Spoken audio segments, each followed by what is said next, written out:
Start a new chapter, chapter 6, network structure to connect the system. So we already run about each other system to connect using network. Network will carry so many data.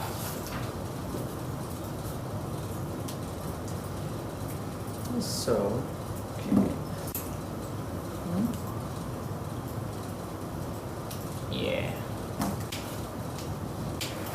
So we already run the chapter 3, some explain the data flow in the system. We will know that this data is exchanged over the network. At the end of this chapter, you can describe the process by which data is transferred in relation to a specific network structure. I hope so. But anyway, so we so many time listen to network. Mr. 3, what do you think of network? Network?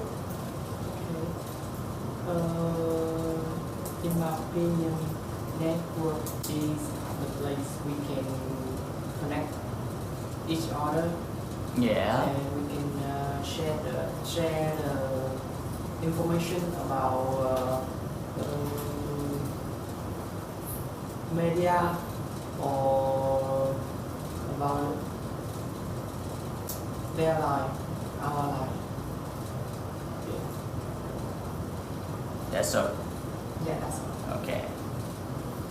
How about?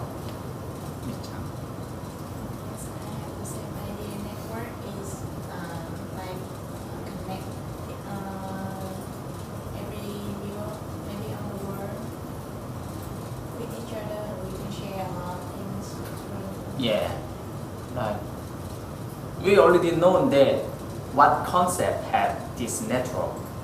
Yeah. So when different devices exchange data, they will basically have to send and receive data over the network. There are various structures for processing and exchanging data in the network. However, most 3-tier systems include the internet communications architecture use TCP/IP. So after that, we will more detail learn in TCP and IP. This chapter first describes the basic of hierarchy and protocols for network learning. So after that, I repeat again, say to protocol. And focuses on the main part of the OS that are internally processed to illustrate key technologies such as TCP and IP Ethernet.